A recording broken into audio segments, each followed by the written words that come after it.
Le soir où Evelyne a ri de moi devant 200 personnes. J'avais la confirmation d'un virement de 155 millions d'euros sur mon téléphone. Je ne lui ai pas montré. Je n'ai pas dit un mot. J'ai simplement souri, posé mon verre, et je l'ai regardé s'éloigner vers l'homme qu'elle considérait comme son avenir. Elle n'avait aucune idée qu'elle venait de tourner le dos au plus gros contrat de l'histoire de la technopole de biotechnologie de Lyon, et d'aller tout droit vers la pire humiliation juridique de sa vie. Je m'appelle Julien Renaud. J'ai 37 ans. J'ai passé 9 ans à construire quelque chose que la plupart des gens ne pourraient même pas expliquer lors d'un dîner, et encore moins comprendre. Et pendant les 4 dernières de ces années, je l'ai construit pendant que ma femme me faisait clairement comprendre qu'elle me prenait pour un imbécile. Je veux vous raconter exactement ce qui s'est passé. Pas la version édulcorée. Pas la version où je suis le héros dès le départ. La vraie version, celle où j'ai failli abandonner. Celle où j'ai presque cru ce qu'elle disait. Et celle où la vérité a fini par éclater d'une manière qu'aucun avocat, aucun sourire et aucune seconde chance ne pourraient jamais effacer. Avant que vous n'entendiez la suite, et je vous promets que ça empire avant de s'améliorer, si une partie de ce que je vais dire vous parle, si quelqu'un a déjà regardé votre rêve comme si c'était une blague, s'il vous plaît, cliquez sur ce bouton d'abonnement. Laissez un commentaire ci-dessous pour me dire sur quoi vous travaillez et que votre entourage ne comprend pas encore. Et si vous voulez m'aider à continuer de raconter des histoires comme celle-ci, un j'aime prend 2 secondes. Ça ne vous coûte rien. Ça signifie tout pour moi. Maintenant, laissez-moi vous ramener là où tout a commencé. J'ai grandi à Villeurbanne, juste à côté de Lyon, dans le genre de maison où l'on ne parlait pas d'argent parce qu'il n'y en avait pas assez pour en parler. Mon père était machiniste. Ma mère a travaillé à l'accueil d'un cabinet dentaire pendant 22 ans. Nous n'étions pas pauvres au point de faire les gros titres, mais nous étions pauvres dans le sens où je ne suis jamais allé dans un camp d'astronomie, je n'ai jamais eu de professeur particulier, et j'ai appris très tôt que si je voulais quelque chose, je devais le construire moi-même. J'étais obsédé par la biologie depuis l'âge de 11 ans. Pas du genre enfant intello avec un poster, mais plutôt du genre à ne pas pouvoir dormir et à lire des manuels sous la couette avec une lampe de poche. Au moment où j'étudiais la biochimie à l'université Claude Bernard Lyon 1, j'avais cette idée qui prenait forme dans un coin de ma tête concernant la synthèse des protéines et l'administration ciblée de médicaments. Une façon de faire pénétrer les médicaments dans les cellules cancéreuses sans empoisonner les tissus environnants. Le genre de choses que les sociétés pharmaceutiques essayaient de résoudre depuis des décennies avec seulement un succès partiel.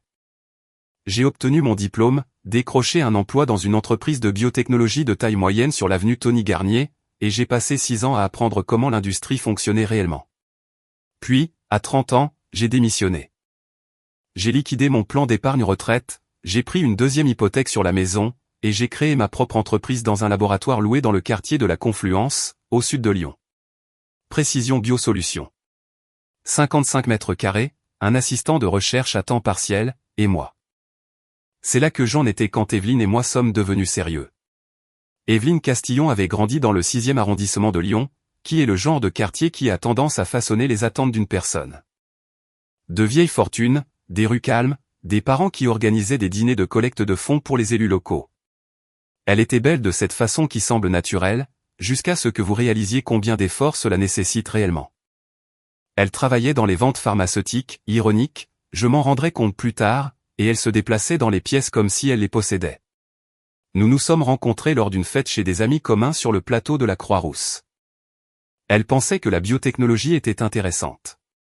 Je la trouvais époustouflante. À la fin de cette première conversation, je lui expliquais mes recherches, et elle posait de vraies questions de suivi, des questions intelligentes. Ou du moins, c'est ce que je croyais. Nous nous sommes fiancés 18 mois plus tard. Nous nous sommes mariés dans un domaine des Monts d'Or, au milieu d'un été suffisamment chaud pour faire fondre les bougies avant la fin de la cérémonie. Ses parents sont rentrés en avion de leur résidence secondaire à Cannes. Les miens sont venus de Villeurbanne dans la camionnette de mon père. 2 mondes partageant un même gâteau. Les 2 premières années ont été bonnes. Peut-être pas bonnes de cette manière facile que certaines personnes décrivent dans leur mariage, mais bonnes dans le sens où 2 personnes qui travaillent dur et croient l'une en l'autre peuvent se sentir comme une équipe. Elle vendait ses comptes pharmaceutiques dans toute la France, voyageant à Paris, Marseille, Bordeaux. Je travaillais 18 heures par jour au laboratoire. Nous dînions ensemble quand nous le pouvions et parlions de l'avenir comme d'un endroit vers lequel nous conduisions tous les 2. Et puis, lentement, les choses ont commencé à changer.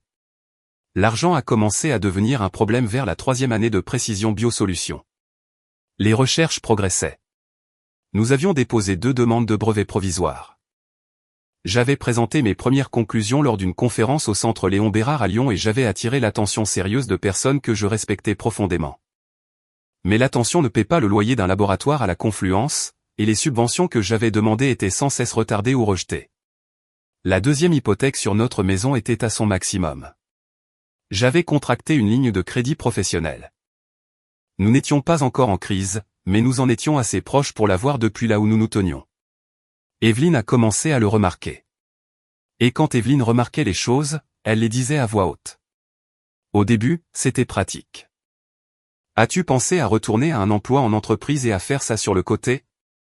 Ne pourrais-tu pas t'associer à une plus grande entreprise et les laisser financer? Crois-tu vraiment que ça va marcher un jour? Je répondais à chaque question avec la même patience que celle que j'utilisais au laboratoire. La recherche est à un stade critique. J'y suis presque. Le potentiel de licence à lui seul pourrait valoir plus que tout ce que nous avons gagné tous les 2 réunis en 10 ans. Elle a commencé à rire de cela, pas bruyamment. Juste cette petite expiration méprisante par le nez que les gens utilisent lorsqu'ils ont dépassé le stade de la dispute et sont entrés dans le territoire de la pitié. À la 4e année, le rire a eu un compagnon. Il s'appelait Damien Vernier. Damien Vernier était le directeur régional des ventes d'Evelyne dans l'entreprise pharmaceutique où elle travaillait. Il avait 43 ans, était divorcé, et conduisait un 4x4 Mercedes classe G noir qu'il avait acheté, je l'apprendrai plus tard, presque entièrement à crédit. Il portait le genre de costume que les gens de Lyon portaient quand ils voulaient que les gens de Paris les prennent au sérieux. Il avait la confiance d'un homme qui n'avait jamais eu à s'asseoir devant un comité d'examen des subventions pour défendre l'œuvre de sa vie face à un panel de sceptiques. Je veux être juste. Je ne sais pas exactement quand les choses entre Evelyne et Damien sont devenues ce qu'elles sont finalement devenues. Je peux seulement vous dire quand j'ai commencé à le ressentir. Les soirées tardives qu'elle justifiait comme des dîners clients. La façon dont elle a commencé à parler de lui, de la même manière dont vous parlez de quelqu'un devant qui vous filtrez ce que vous dites. Le week-end de conférence de vente à Annecy dont elle est revenue en portant un bracelet que je n'avais jamais vu. Je ne l'ai pas confronté. Je sais que ça semble étrange. Les gens demandent toujours pourquoi on ne pose pas simplement la question, pourquoi on n'exige pas la vérité. La réponse honnête est que j'étais dans la période la plus critique de mes recherches. Nous étions à 3 mois de ce que je croyais être une véritable percée dans le séquençage du composé. Je me disais que je m'en occuperais après. Je me disais que je me trompais sur ce que je voyais. Je ne me trompais pas. Je dois m'arrêter ici et vous parler du brevet, car sans le comprendre, le reste de cette histoire n'a pas le sens qu'il mérite. Ce sur quoi j'avais travaillé pendant 9 ans était un système de libération ciblé par nanoparticules lipidiques. En langage clair, une méthode permettant d'encapsuler des médicaments anticancéreux dans une coquille microscopique capable d'identifier et de s'attacher à des cellules tumorales spécifiques en fonction de leurs marqueurs protéiques, de libérer le médicament directement. Puis de se dissoudre sans déclencher de réponse immunitaire. La science avait déjà été théorisée. L'exécution était ce que personne n'avait totalement réussi à faire. Je l'ai fait. En novembre de cette année-là, après des mois d'essais en collaboration avec des chercheurs de la faculté de médecine de Lyon, les résultats sont revenus d'une manière qui m'a fait trembler les mains quand je les ai lus. Le taux d'efficacité de la libération ciblée du médicament était de 94,7%. Dans les thérapies existantes comparables, le meilleur résultat obtenu par quiconque se situait autour de 71%. La différence n'était pas incrémentale. C'était une génération entière d'écart. J'ai déposé le brevet complet ce mois-là. Et puis j'ai fait quelque chose que j'avais appris à faire après avoir vu d'autres chercheurs être sous-évalués pendant des années. J'ai engagé une avocate spécialisée en propriété intellectuelle nommée Sandrine Vogel, travaillant pour un cabinet de la rue de la République. Et j'ai mis le brevet sur le marché discrètement, pas publiquement, par les canaux privés qui existent entre les grandes entreprises pharmaceutiques et les personnes qui détiennent la technologie dont elles ont besoin. J'ai eu 3 offres en 6 semaines. La plus élevée, émanant d'un consortium dirigé par une grande entreprise pharmaceutique mondiale dont les opérations européennes étaient basées à Bâle, s'élevait à 155 millions d'euros pour une licence mondiale exclusive. Avec des primes d'étape qui pourraient pousser le montant à plus de 198 millions d'euros sur les 5 premières années de commercialisation. Sandrine m'a appelé avec le chiffre final un jeudi après-midi de février. J'étais assis dans ma voiture, sur le parking de mon laboratoire, quand elle me l'a dit. Je suis resté là pendant 11 minutes à fixer le tableau de bord avant de pouvoir la rappeler pour confirmer que j'avais bien compris le chiffre. C'était le cas. Elle m'a dit que la confirmation du virement bancaire et les accords préliminaires seraient exécutés dans les 30 jours, sous réserve de la vérification préalable finale. Elle m'a dit que je devrais commencer à réfléchir à ce que j'allais faire ensuite. Ce que je n'ai pas fait, c'est le dire à Evelyne. Et voici la raison de cela. La raison qui compte au-delà de la fierté ou de la stratégie. Je savais déjà. Je savais depuis des semaines, de la façon dont on sait les choses qu'on ne s'autorise pas à dire à voix haute, que mon mariage était déjà terminé. Je n'avais encore aucune preuve de quoi que ce soit que je puisse pointer du doigt dans un document légal. Mais je savais, et j'avais déjà pris rendez-vous avec un avocat spécialisé en droit de la famille nommé Patrice Brunet, dont le bureau se trouvait sur la rue du Président Édouard Herriot dans le centre-ville, pour le lundi suivant. J'avais besoin de comprendre exactement quels étaient mes droits avant de dire un seul mot à Evelyne à propos de tout cela. Patrice Brunet était le genre d'avocat qui avait tout entendu. 61 ans, 28 ans de pratique en droit de la famille dans le département du Rhône, avec ce genre d'autorité tranquille qui vient du fait d'avoir été dans des pièces où les pires choses que les gens se font les uns aux autres sont réduites à des lignes sur un bilan. Il m'a écouté pendant 40 minutes sans m'interrompre. Puis il m'a posé 3 questions. Étions-nous légalement mariés en France? Oui. Quand le brevet a-t-il été déposé? En novembre, avant l'offre du consortium. Quand l'entreprise a-t-elle été constituée? Il y a 5 ans. Était-ce aussi avant notre mariage? Non, nous nous sommes mariés il y a 6 ans. L'entreprise a été constituée 2 ans après notre mariage. Il a hoché la tête lentement à cette dernière réponse et a écrit quelque chose sur son bloc-notes. Il m'a expliqué le régime de la communauté légale en France avec la patience d'un homme qui l'avait expliqué 10 000 fois. En France, les biens accumulés pendant le mariage sont généralement considérés comme des biens communs répartis à 50-50e lors d'un divorce, à moins qu'il n'y ait un contrat de mariage en séparation de biens, ce que nous n'avions pas. Ou à moins qu'il y ait des preuves claires que des actifs spécifiques ont été créés avec des fonds propres. Précision Biosolutions avait été financée par une deuxième hypothèque sur la maison que nous possédions conjointement, une ligne de crédit professionnel à nos 2 noms, et mon propre travail pendant le mariage. Ce serait ça le champ de bataille. Non pas de savoir si j'avais mérité le brevet, mais si la valeur de celui-ci, la totalité de ces 155 millions d'euros, pouvait être argumentée comme m'appartenant entièrement. Patrice m'a dit ce que je devais faire. Je devais être prudent. Je ne devais pas transférer d'actifs. Je devais documenter tout ce que je pouvais concernant les contributions propres par rapport aux contributions communes. Et le plus important, a-t-il dit, je devais lancer la procédure en premier. En France, la date de la demande en divorce établit le cadre juridique et la chronologie de la séparation des biens. Je suis sorti de son bureau avec un plan. Le gala avait lieu 2 semaines plus tard. Le gala de l'innovation tech et biomédicale de Lyon a lieu chaque mois de février à l'hôtel Intercontinental au Grand Hôtel Dieu. C'est le genre d'événement où les membres de la communauté des affaires lyonnaises paient 450 € le couvert pour avoir l'impression d'être au centre de quelque chose d'important. Cette année-là, j'avais été invité en tant que participant de marque à une table ronde sur l'innovation biotechnologique émergente. Mon nom était dans le programme. Ma photo était dans le programme. Evelyne n'avait pas mentionné que c'était important. Elle ne mentionnait plus jamais ce genre de choses. Elle est rentrée à la maison l'après-midi du gala et semblait distraite, me jetant à peine un regard alors qu'elle se dirigeait vers la chambre pour se préparer. Elle portait une robe que je n'avais jamais vue auparavant, bleu nuit, coûteuse, le genre de choses qu'elle s'achetait lorsqu'elle se sentait d'une humeur particulière par rapport à sa vie. Elle était extraordinaire. Elle avait aussi l'air de se rendre à un endroit qui n'avait rien à voir avec moi. Nous sommes allés à l'Intercontinental dans des voitures séparées car elle a dit qu'elle aurait peut-être besoin de partir tôt pour un appel client. C'était l'excuse. À l'intérieur de l'hôtel, la salle de bal était déjà pleine.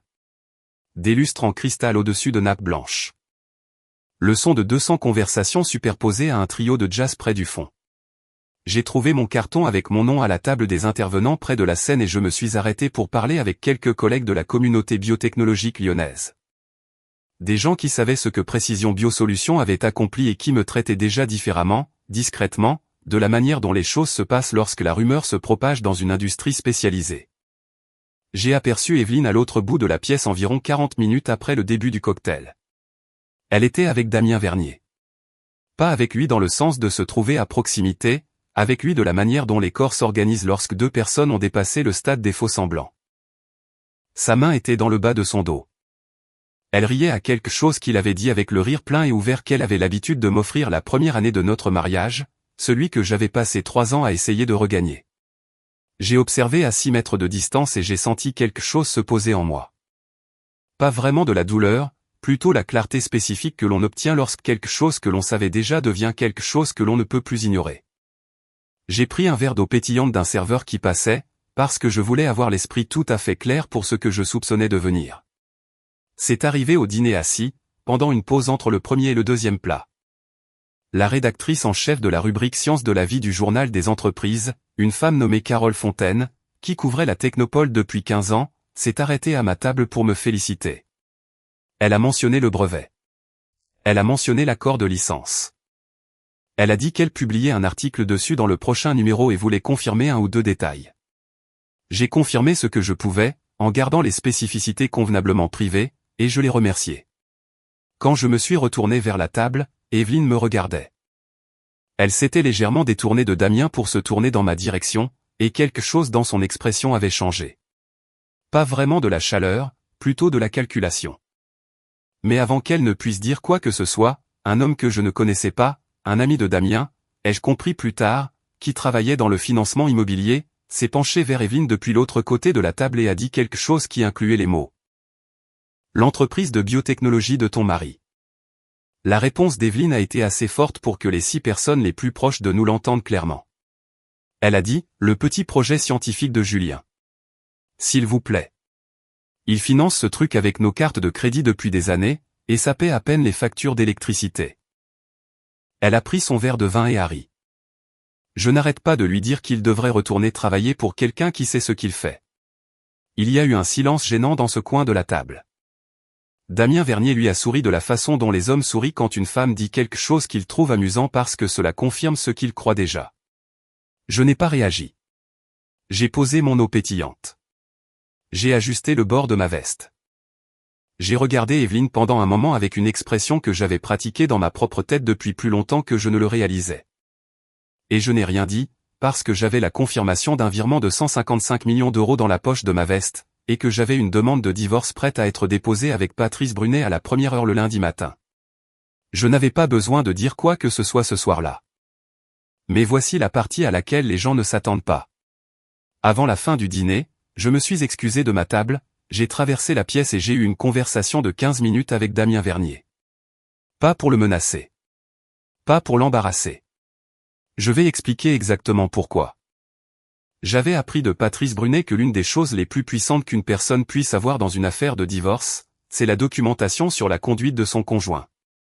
Pas pour les punir moralement, le divorce en France peut se faire sans égard au tort pour la répartition financière, mais pour établir un contexte pour les arguments sur le partage des biens et, dans certains cas, des réclamations pour dissipation du patrimoine commun.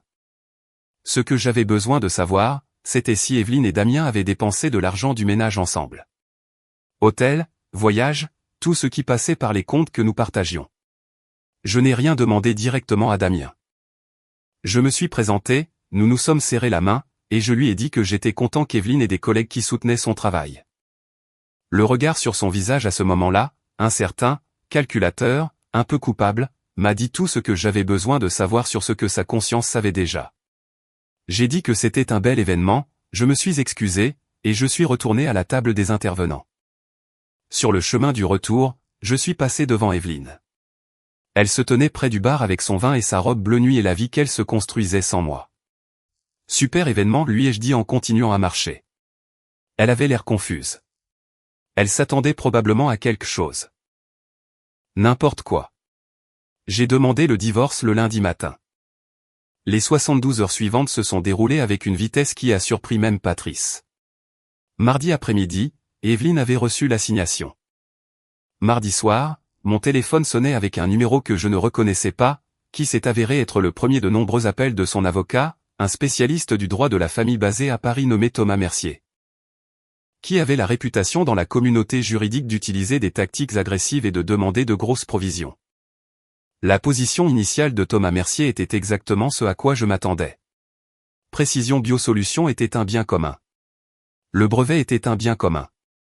L'accord de licence, chaque euro des 155 millions d'euros, était soumis au partage de la communauté de biens. Evelyne avait droit à 50%. Environ 77,5 millions d'euros. Il y a eu une lettre. Puis il y a eu une demande reconventionnelle formelle. Ensuite, Thomas Mercier a donné une interview à une newsletter du secteur juridique, pas un journal grand public, mais suffisant pour atteindre les personnes de la communauté des affaires lyonnaises qui lisent ces choses. Suggérant qu'il s'agissait d'un cas d'école d'un conjoint tentant de cacher des biens matrimoniaux dans une transaction privée de propriété intellectuelle. Evelyne, de son côté, avait déménagé et logeait chez un ami dans le quartier de Saint-Just. Elle avait également engagé un expert comptable judiciaire qui a commencé à demander 5 ans de dossiers commerciaux de Précision Biosolutions. Je m'attendais à tout ça. Ce qu'Evelyne et Thomas Mercier ne savaient pas, ce qu'ils n'auraient pas pu savoir parce qu'ils n'avaient pas pris la peine de prêter attention aux détails de mon travail ou de mon entreprise depuis des années. C'était que la structure de Précision Biosolutions et le brevet avaient été établis d'une manière qui créait un ensemble très spécifique de faits juridiques. Voici les faits tels que Sandrine Vogel et Patrice Brunet les ont exposés au tribunal. Fait numéro 1, la recherche fondamentale à l'origine du brevet avait commencé il y a 7 ans, 2 ans avant notre mariage, chez mon précédent employeur. Je n'avais signé aucun accord de cession de propriété intellectuelle lors de ma démission. Le concept fondateur était juridiquement un bien propre. Fait numéro 2, le capital initial de Précision Biosolutions incluait 76 500 euros provenant d'une subvention de recherche que j'avais reçue personnellement en mon nom propre de l'Institut national de la santé et de la recherche médicale, INSERM, 2 ans avant notre mariage. Le produit d'une subvention accordée à un individu avant le mariage est juridiquement un bien propre en France. Fait numéro 3, la ligne de crédit professionnel que l'avocat d'Evelyne pointait du doigt, celle à nos deux noms, avait été utilisée presque entièrement pour l'équipement et les réactifs. Rien de tout cela n'avait été utilisé pour le travail de laboratoire spécifique qui a produit la séquence composée brevetée. J'avais des reçus. J'avais des journaux de bord de laboratoire avec horodatage. J'avais des factures. J'avais tout. Fait numéro 4, Evelyne n'avait jamais investi dans l'entreprise.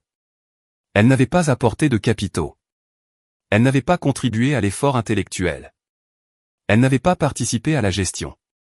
Ce qu'elle avait apporté, c'était sa signature sur un refinancement hypothécaire.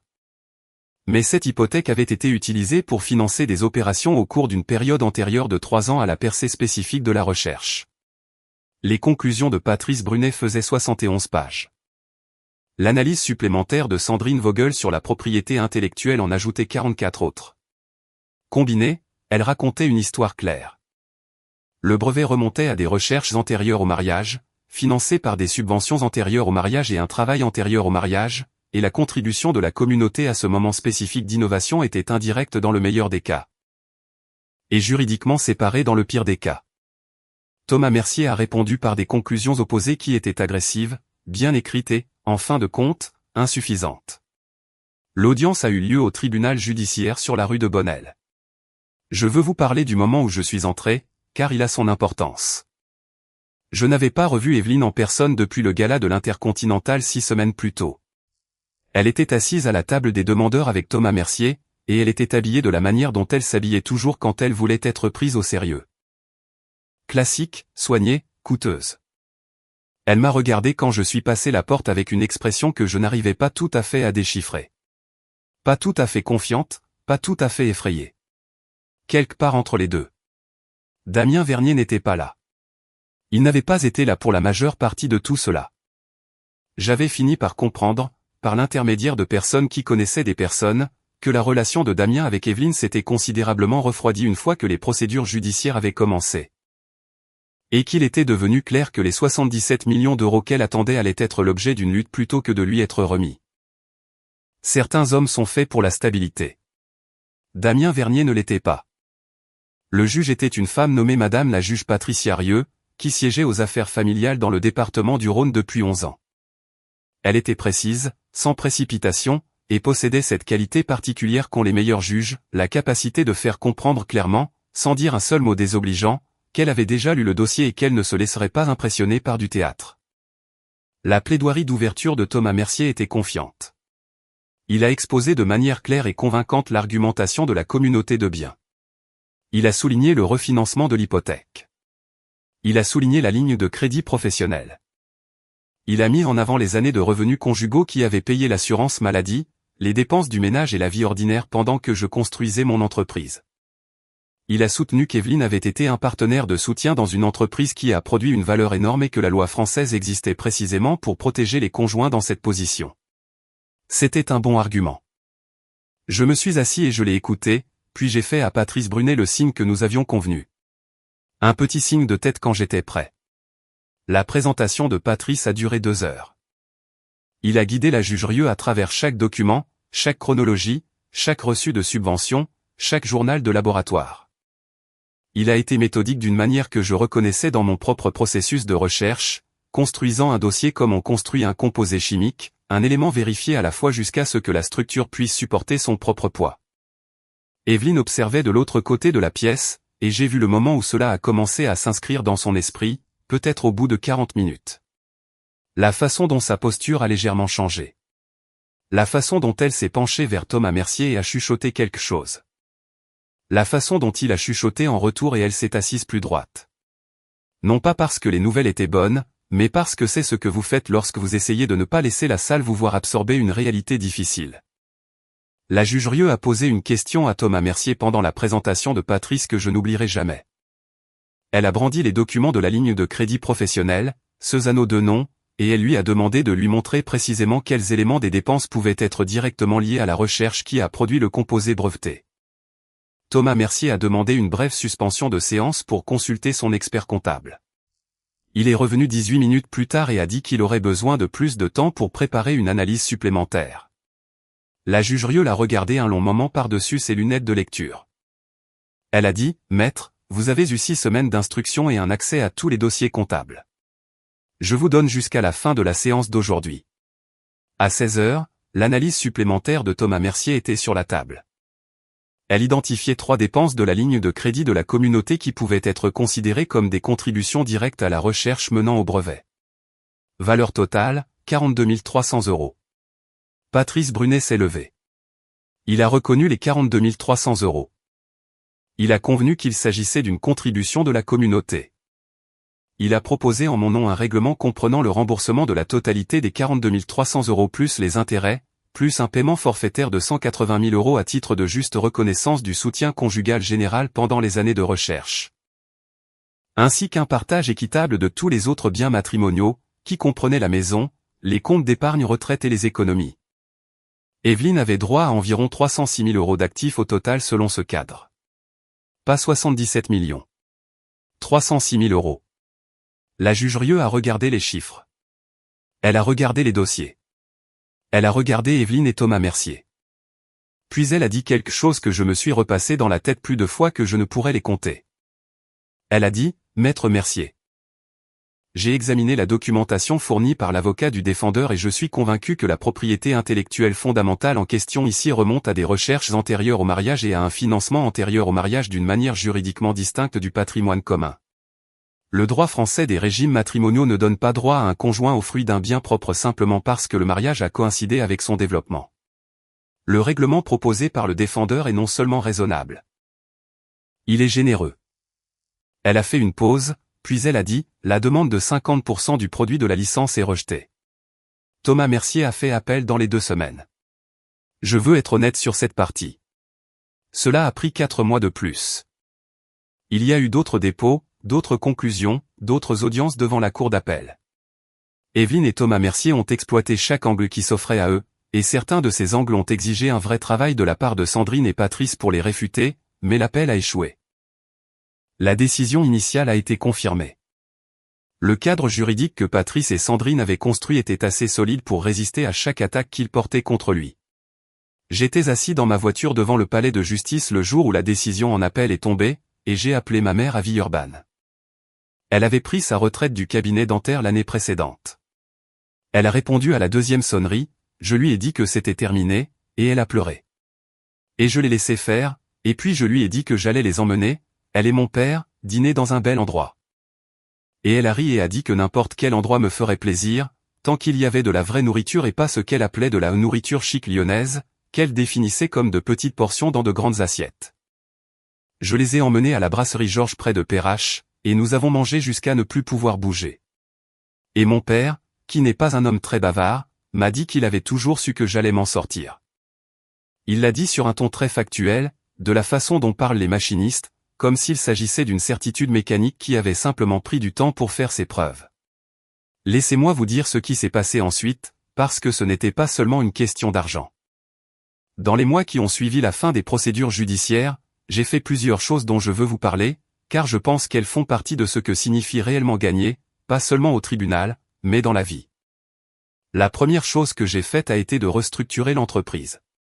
Précision Biosolutions n'était plus un labo de 55 mètres carrés à la Confluence. Avec la première tranche de paiement de la licence, j'ai loué 750 mètres carrés dans le nouveau pôle des sciences de la vie du biopôle de Gerland, au sud de Lyon. J'ai embauché 7 chercheurs. J'ai fait venir une directrice de l'exploitation, le docteur Rose Allary, qui avait dirigé les opérations d'une entreprise pharmaceutique de taille moyenne à Sophia Antipolis pendant 10 ans et qui était, à mon avis, l'un des esprits opérationnels les plus vifs de l'industrie. Nous menions déjà 2 nouvelles pistes de recherche dès le premier trimestre.